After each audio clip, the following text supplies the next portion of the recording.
According to Prime Minister Trudeau, another Trump presidency will not be easy for Canada. That's right. If Republican frontrunner Donald Trump wins the U.S. presidential election in November, it will be a step back that makes life tough for Canada, Prime Minister Justin Trudeau said on Tuesday. Trudeau, whose center-left Liberals came to power in November 2015, had rocky relations with Trump during his first four-year House term. In 2018, Trump accused Trudeau of being weak and dishonest. Well, it wasn't easy the first time, and if there is a second time, it won't be easy either, Trudeau said in French during a discussion hosted by the Montreal Chamber of Commerce. Now, maybe it's me, but when you're on the wrong side of Justin Trudeau, that's an endorsement. I mean, I hope Trump uses this.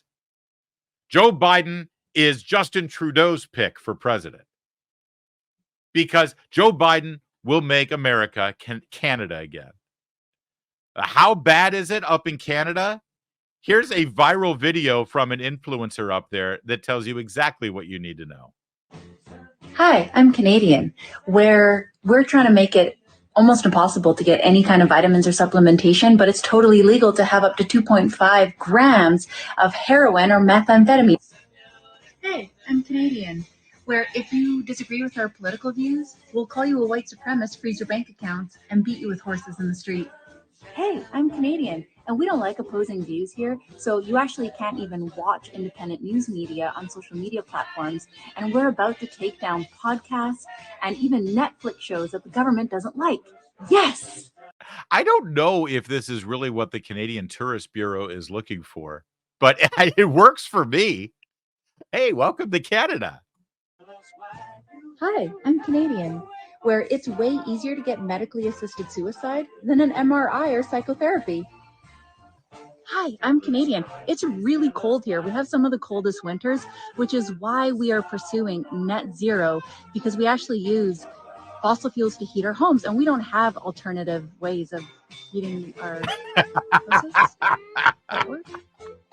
Hi, I'm a Canadian, and if you're a journalist that even thinks about interviewing one of our high-ranking officials, you'll go to prison. Yeah, that's Canada for you. That's Justin Trudeau's Canada, and he's on the other side of the political equation of Donald Trump. So what better endorsement for Donald Trump are you going to find? But for those of you who are worried about Canada, and all of that is true, and all of that is documented, that is exactly what's going on in Canada right now.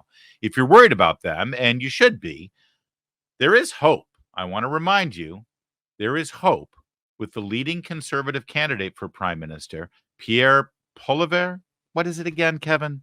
I just refuse to get this right. Poilievre. Pierre Poilievre. Just get an American name. Oh, he's Canadian. All right, that's fair.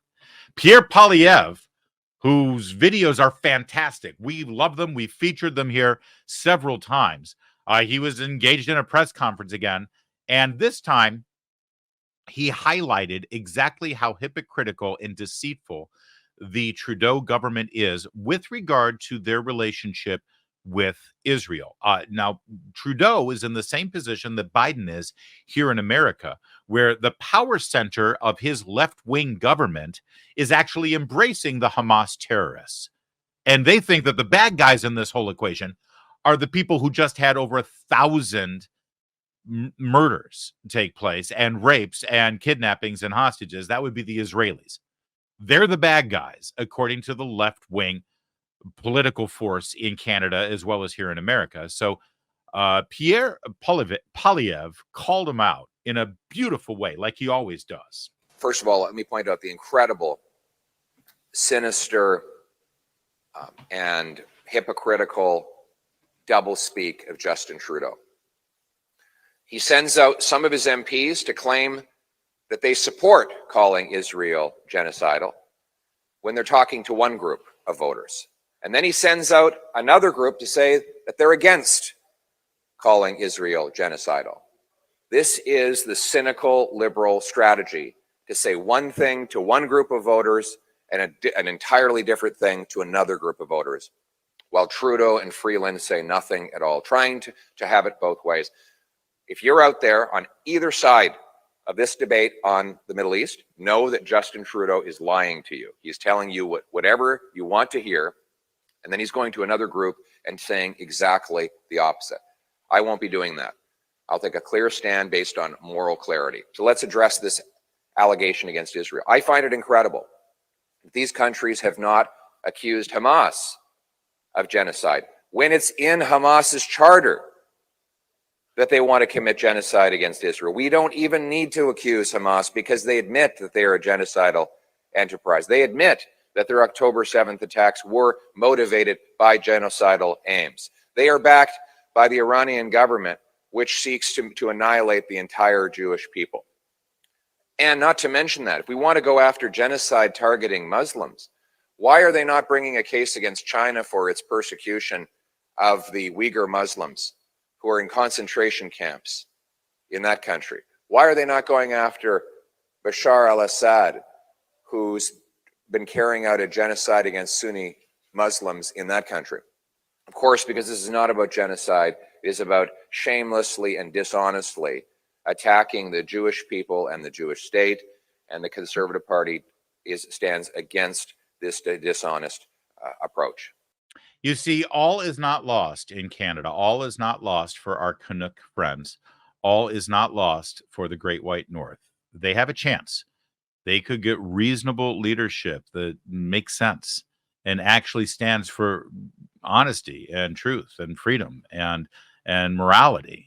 Pierre Poilievre, I promise to always get his name right if he becomes prime minister. And who knows? I mean, they could do the right thing, elect him, and the next thing you know, Canada might even make it to a Stanley Cup Finals. I mean, they're not going to win it, but they can make it to the finals.